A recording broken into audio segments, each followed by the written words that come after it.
Thank you so much, and it's really wonderful to be here. So, as mentioned, my name is Katherine Mayall, and I'm the Director of Capacity Building at the Center for Reproductive Rights. And today, I'm going to speak a little bit about the critical role that pro bono lawyers have played in the development of innovative legal tools to advance reproductive health and rights worldwide. But first, I wanted to just say a few words about the Center for Reproductive Rights and the work that we do.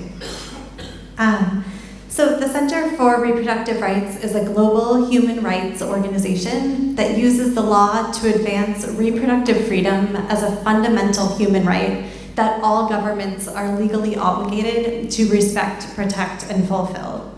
And we do this through strategic litigation, advocacy at the United Nations, building networks and partnerships with local lawyers working across the globe, and through judicial trainings as well.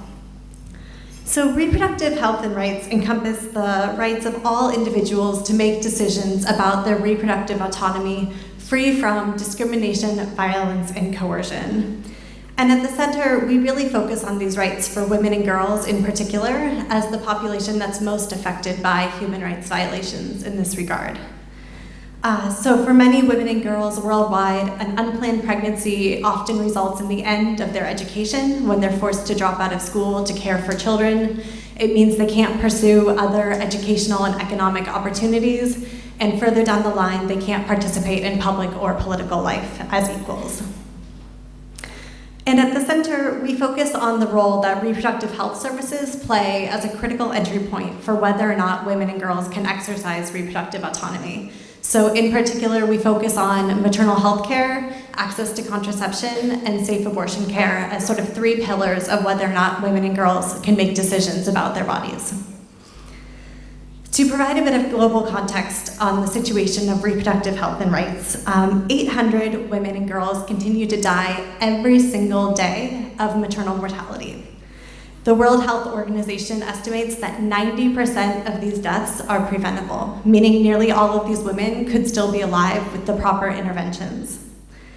And 225 million women and girls who need access to contraception, meaning that they're sexually active and have expressed a desire not to have children, still don't have access to that contraception despite global efforts to the contrary. And perhaps the work that the center is best known for, we also work on access to safe and legal abortion services. Unsafe abortion continues to claim the lives of 28,000 women and girls each year. And almost all of these mortalities are preventable with access to safe abortion care. In addition to these 28,000 women and girls, countless others suffer from serious morbidities that will prevent them from going to school, from accessing education, and from living their lives fully. So these are things like lifelong disabilities stemming from unsafe abortion services. And I say that this is countless others because the stigma surrounding unsafe abortion and abortion broadly really prevents many women and girls from reporting these lifelong disabilities that they have as being a result from unsafe abortion services. So the stigma that abortion is shrouded in means that these are often attributed to other causes or just generally go unreported and untreated.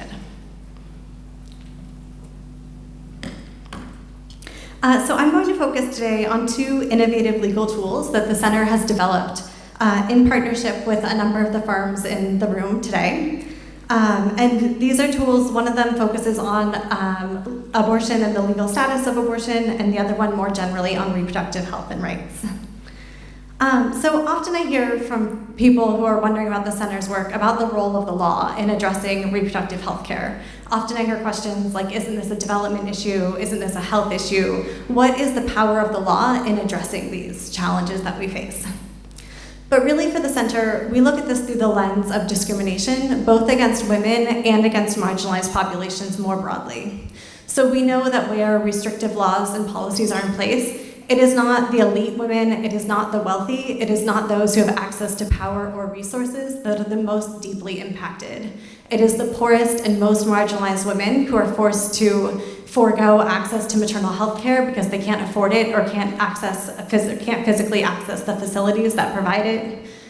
It is those women who don't have access to information or other available modern methods of contraception, and it's those women who are forced to resort to crude methods that cause them lifelong pain, disability, or death as a result from unsafe abortion care. So we really approach this through an intersectional discrimination lens, looking at the impact both on women and marginalized populations together.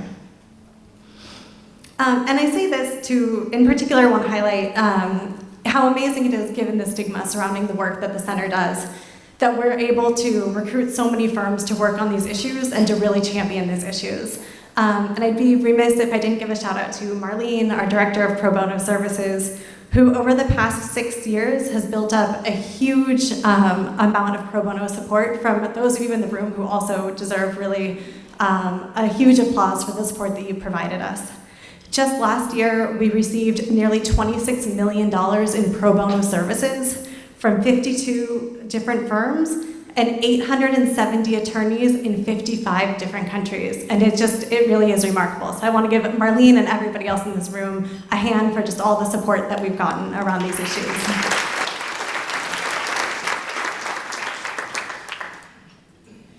And the first project I want to speak about is our World Abortion Laws Map. So the center has been producing this map, which you can see behind me, for the past 20 years. We produced our first one in 1998. And we redid this map last year, which required us to recruit lawyers to look at the laws in place in nearly 200 countries and make sure that we had an accurate account of the legal framework surrounding abortion. So our map categorizes abortion laws from most restrictive, meaning those that prohibit abortion altogether, even when the woman's life or health is at risk, to the most permissive, which are those that permit abortion on request. So the most restrictive ones are the ones that are in dark red. It's a little bit hard to see. I have hard copies, and we can also circulate the link to the interactive map as well. So those countries in dark red have the most restrictive laws, and then moving through to light red to what looks like yellow, but is often orange, and then the lighter blue and the darker blue. And so we worked with 4 firms, Ashurst, DLA Piper, Dunton's, Gomez Pinzone, and White & Case, who recruited about 100 different attorneys to work on this project. And they looked at their respective geographic areas of expertise and then staffed up this project mostly with lawyers in the countries that we are looking at. And so the map itself shows that about 60% of women of reproductive age live in countries with more permissive abortion laws. Those are countries that permit abortion on socioeconomic grounds or on request. But this leaves 40% of women of reproductive age living in countries where abortion is largely prohibited. 90 million of these women live in countries where abortion is banned even when the woman's life or health is at risk, when she becomes pregnant as a result of rape, or if she's carrying a non-viable pregnancy, meaning a pregnancy that's unlikely to survive until term, or where there's such a serious impairment that the child is unlikely to live beyond a few days after birth. And so within this global context, I want to just pause to recognize really how extraordinary it is that these 5 firms were able to recruit so many lawyers to work on this project. Many of these lawyers live and work in countries where abortion is shrouded in stigma, where abortion is largely illegal. And in these contexts, it really takes some bravery to volunteer for projects like this, knowing that you're going to talk to your coworkers at the water cooler, talk to your boss, and they're going to ask what you're working on, and you're going to say, oh, I'm working on researching these countries' abortion laws. It doesn't necessarily come naturally, and it really does take people who are committed to this work and people who are willing to recognize the importance of it. I also believe firmly that most of the lawyers who signed up for this project have a connection to this work personally. Lawyers who have either experienced unplanned pregnancies or known people who have experienced them, who have family members or friends who have sought out unsafe abortion services, or friends who were fortunate enough to seek safe abortion care in countries where it's still largely illegal. I think about lawyers working in some of the most restrictive contexts that we work in, countries like the Philippines, Tanzania, and El Salvador. Our work in El Salvador, for example, the women that we work with, we represent a group of about 15 women who are serving up to 30-year prison sentences for allegedly having illegal abortions. Many of these women aren't charged under El Salvador's abortion law, which carries a prison term of 7 to 10 years. Instead, they're charged under the homicide law and sentenced up to 30 years in jail. Many of them don't meet their lawyers before they go to trial. Many of them are Indigenous women where Spanish is not their first language or a language they're comfortable speaking in, and they'll be assigned lawyers who only speak Spanish and are unable to actually communicate with their client or put forth a proper defense for them. For many of these women, many of them report to us that they didn't know they were pregnant, that they experienced a miscarriage, and that their doctor or their health provider who they went to for urgent care was the person who actually reported them to the police. And so I think about these women, and I think about all of the brave lawyers that volunteer their time to help us with projects like these innovative legal tools that we put together to help to shine a light on some of the most restrictive laws around reproductive rights worldwide, and that we use as tools for advocates working on the ground. So just to say a bit about the tool itself, the World Abortion Laws Map is a tool that's not necessarily designed for lawyers. It's designed to give people a global snapshot of the legal status of abortion. And so we hear from people that use this, but many of them are grassroots activists, many of them are advocates. We also hear from Ministry of Health officials, from judges, from lawmakers and policymakers, from officials at the United Nations, and others who really see this as a key resource to understand the global status of abortion. Along with our updated version of the interactive map, we also put out a law and policy guide, which some of these firms also helped us with, that looks at best practices in designing laws and policies around safe abortion services. And I just want to highlight the importance, I think, of this map as a tool for people who are not lawyers and people who are not fluent in the law, and the importance for us as lawyers to be translators for people about the law itself and what the law means. And I think it's an area of our field that we have not yet invested deeply enough in many aspects of social justice work that we do, to really think about how can we make tools that are accessible, that are available, and that really allow lay people or people less fluent in law and policy to understand what the law is and to undertake advocacy around that work. And so this just brings me to our next legal tool that I just want to briefly mention, which is our Unite for Repro Rights site, which is a sort of portal for reproductive health and rights advocates to come together and collaborate on projects and law and policy reform around reproductive health and rights. And a key part of this platform is a case database that we put together with the ongoing help from White & Case, who really were our partner throughout the duration of this project. White & Case referred us through their lawyers to some folks working in the tech field to help us think about our objectives of this project and how to prioritize kind of everything that we wanted to do. And then they really took up the charge of helping us to produce over 200 case summaries from across the globe on reproductive health and rights case law globally.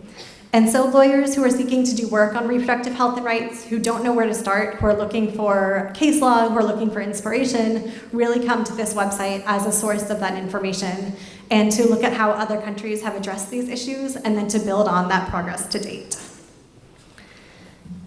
So I just want to close by just highlighting the different role that lawyers can play in this work, and also the importance for us all to recognize the place that we are often in, where we have a sphere of influence, where we have access to people in power, and where we can talk about issues that are stigmatized, like reproductive health and rights, and share the work that we are doing as volunteers, as part of our pro bono service, as a way to help break down that stigma and to help advance this cause both within the legal profession and in the social circles that we encompass and the spheres of influence that we have.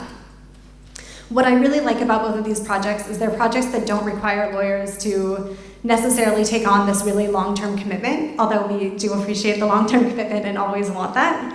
But it's something, they're both projects that allow lawyers to come at this work at their own pace and at their own level of comfortability. And then our hope is always to help to deepen that investment and help to make lawyers more involved in this work and feel more deeply committed to it and able to work on it both within their workplace and outside as well.